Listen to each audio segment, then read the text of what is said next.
Chapter 7. I did considerable thinking on what Elizabeth Searcy had told me about Old Yeller, and finally went and told Mamma. "Why, that old rogue," she said. "We'll have to try to figure out some way to keep him from prowling. Everybody in the settlement will be mad at us if we don't."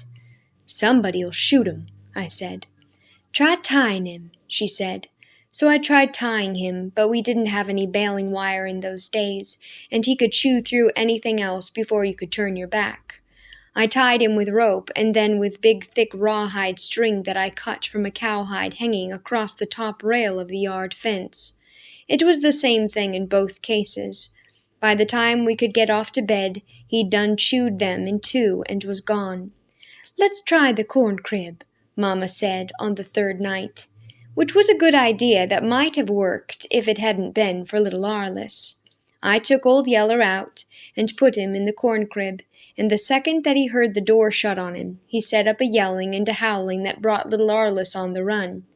Mamma and I both tried to explain to him why we needed to shut the dog up, but little Arliss was too mad to listen. You can't explain things very well to somebody who is screaming his head off and chunking you with rocks as fast as he can pick them up. So that didn't work either. "Well, it looks like we're stumped," Mamma said. I thought for a minute and said, "No, Mamma, I believe we got one other chance. That's to shut him up in the same room with me and little Arliss every night." "But he'll sleep in the bed with you boys," Mamma said, "and the first thing you know, you'll both be scratching fleas and having mange and breaking out with ringworms." "No, I'll put him a cowhide on the floor and make him sleep there," I said.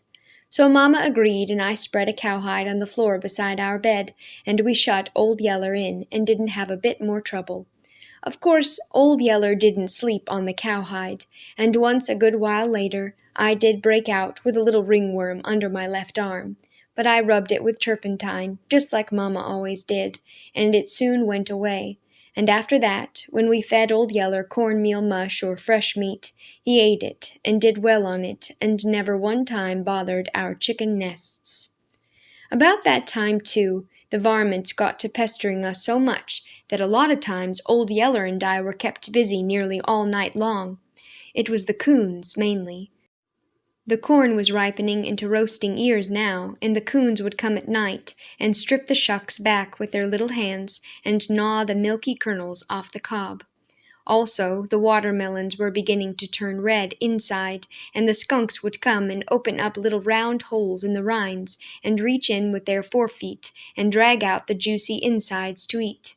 Sometimes coyotes would come and eat watermelons too.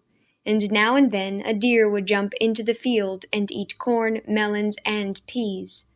So Old Yeller and I took to sleeping in the corn patch every night.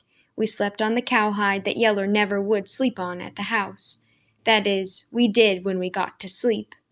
Most of the night we'd be up fighting coons. We slept out in the middle of the patch where Yeller could scent a coon clear to the fence on every side. We'd lie there on the cowhide and look up at the stars and listen to the warm night breeze rustling the corn blades. Sometimes I'd wonder what the stars were and what kept them hanging up there so high and bright, and if Papa, way off up yonder in Kansas, could see the same stars I could see. I was getting mighty lonesome to see Papa. With the help of Old Yeller, I was taking care of things all right, but I was sure beginning to wish that he'd come back home.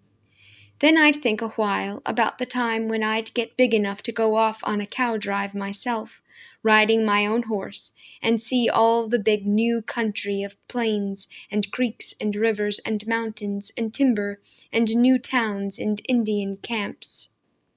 Then, finally, just about the time I started drifting off to sleep, I'd hear Old Yeller rise to his feet and go padding off through the corn. A minute later, his yelling bay would lift from some part of the corn patch, and I'd hear the fighting squall of some coon caught stealing corn.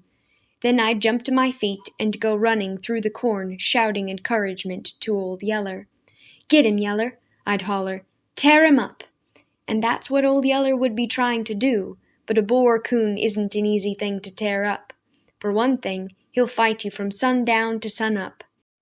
He's not big for size, but the longer you fight him, the bigger he seems to get. He fights you with all 4 feet and every tooth in his head and enough courage for an animal 5 times his size.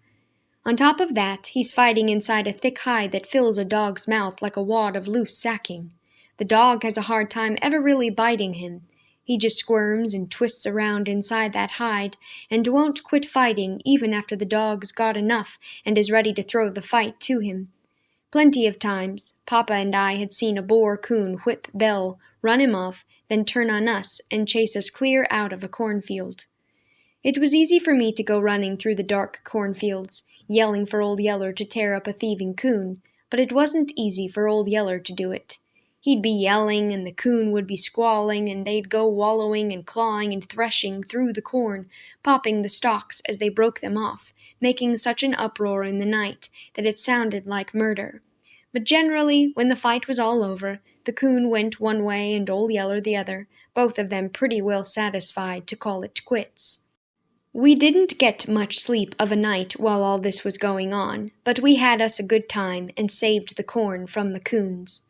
The only real bad part of it was the skunks. What with all the racket we made coon-fighting, the skunks didn't come often, but when one did come, we were in a mess. Old Yeller could handle a skunk easily enough. All he had to do was rush in, grab it by the head, and give it a good shaking. That would break the skunk's neck, but it wouldn't end the trouble, because not even a hoot owl can kill a skunk without getting sprayed with its scent. And skunk scent is a smell that won't quit. After every skunk killing, Old Yeller would get so sick that he could hardly stand it. He'd snort and drool and slobber and vomit. He'd roll and wallow in the dirt and go dragging his body through tall weeds, trying to get the scent off, but he couldn't. Then finally he'd give up and come lie down on the cowhide with me, and of course he'd smell so bad that I couldn't stand him and have to go off and try to sleep somewhere else. Then he'd follow me and get his feelings hurt because I wouldn't let him sleep with me. Papa always said that breathing skunk scent was the best way in the world to cure a head cold. But this was summertime, when Old Yeller and I didn't have head colds.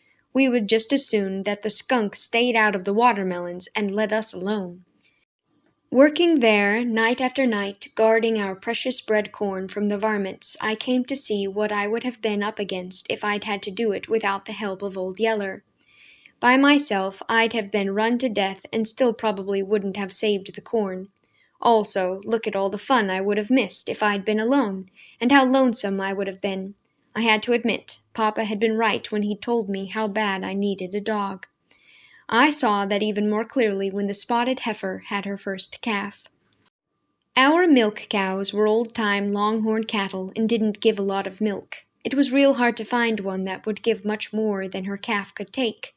What we generally had to do was milk 5 or 6 cows to get enough milk for just the family. But we had one crumpled horn cow named Rose that gave a lot of milk, only she was getting old, and Mama kept hoping that each of her heifer calves would turn out to be as good a milker as Rose. Mama had tried 2 or 3, but none of them proved to be any good, and then along came this spotted one that was just raw-boned and ugly enough to make a good milk cow. She had the bag for it, too, and Mama was certain this time that she'd get a milk cow to replace Rose. The only trouble was, this heifer Spot, as we called her, had been snaky wild from the day she was born. Try to drive her with the other cattle, and she'd run off and hide. Hem her up in a corner, and try to get your hands on her, and she'd turn on you and make fight. Mama had been trying all along to get Spot gentled before she had her first calf, but it was no use. Spot didn't want to be friends with anybody. We knew she was going to give us a pile of trouble when we set out to milk her. I failed to find Spot with the rest of our milk cows one evening, and when I went to drive them up the next day, she was still gone. "It's time for her to calve," Mama said, "and I'll bet she's got one." So the next morning I went further back in the hills and searched all over. I finally came across her, holed up in a dense thicket of bee myrtle close to a little seep spring. I got one brief glimpse of a wobbly, long-legged calf before Spot snorted and took after me. She ran me clear to the top of the next high ridge before she turned back. I made another try. I got to the edge of the thicket and picked me up some rocks. I went a-hollering and chunking into the brush, trying to scare her and the calf out. I got her out all right, but she wasn't scared. She came straight for me with her horns lowered, bawling her threats as she came. I had to turn tail a second time, and again she chased me clear to the top of that ridge. I tried it one more time, then went back to the house and got Old Yeller. I didn't know if he knew anything about driving cattle or not, but I was willing to bet that he could keep her from chasing me. And he did. I went up to the edge of the thicket and started hollering and chunking rocks into it. Here came the heifer, madder than ever, it looked like. I yelled at Old Yeller, "Get her, Yeller!" I hollered, and Yeller got her. He pulled the neatest trick I ever saw a dog pull on a cow brute. Only I didn't see it the first time. I was getting away from there too fast. I'd stumbled and fallen to my knees when I turned to run from Spot's charge, and she was too close behind for me to be looking back and watching what Old Yeller was doing. I just heard the scared brawl she let out, and the crashing of the brush as Old Yeller rolled her into it.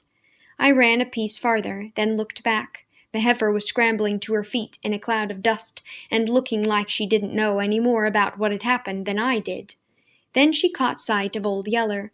She snorted, stuck her tail in the air, and made for him. Yeller ran like he was scared to death, then cut back around a thicket. A second later, he was coming in behind Spot. Without making a sound, he ran up beside her, made his leap, and set his teeth in her nose. I guess it was the weight of him that did it. I saw him do it lots of times later, but never did quite understand how. Anyway, he just set his teeth in her nose, doubled himself up in a tight ball, and swung on. That turned the charging heifer a flip. Her heels went straight up in the air over her head. She landed flat on her back with all 4 feet sticking up. She hit the ground so hard that it sounded like she ought to bust wide open. I guess she felt that way about it, too.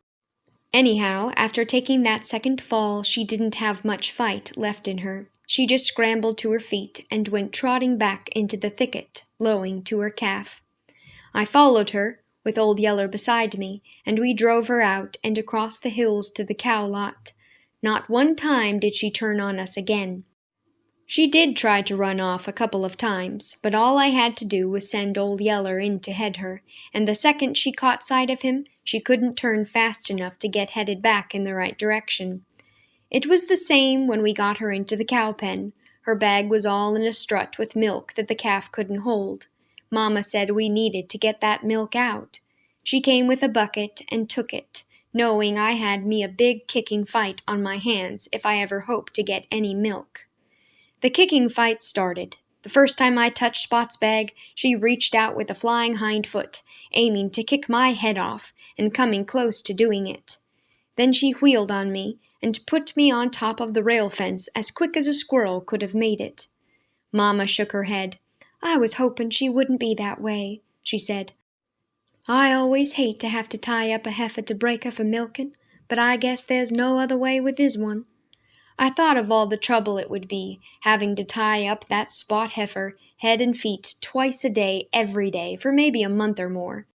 I looked at Old Yeller, standing just outside the pen.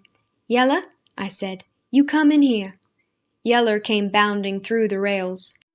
Mama said, "Why, son, you can't teach a heifer to stand with a dog in the pen, especially one with a young calf. She'll be fighting at him all the time, thinking he's a wolf or something trying to get a calf." I laughed. "Maybe it won't work," I said, "but I bet you one thing, she won't be fighting Old Yeller." She didn't either. She lowered her horns and rolled her eyes as I brought Old Yeller up to her. "Now, Yeller," I said, "you stand here and watch her." Old Yeller seemed to know just what I wanted. He walked right up to where he could almost touch his nose to hers and stood there, wagging his stubbed tail. And she didn't charge him or run from him. All she did was stand there and sort of tremble. I went back and milked out her strutted bag, and she didn't offer to kick me one time, just flinched and drew up a little when I first touched her. "Well, that does beat all," Mama marveled. "Why, at this rate, we'll have her broke to milk in a week's time." Mama was right. Within 3 days after we started, I could drive Spot into the pen, go right up and milk her, and all she'd do was stand there and stare at Old Yeller. By the end of the second week, she was standing and belching and chewing her cud, the gentlest cow I ever milked. After all that, I guess you could see why I nearly died when a man rode up one day and claimed Old Yeller.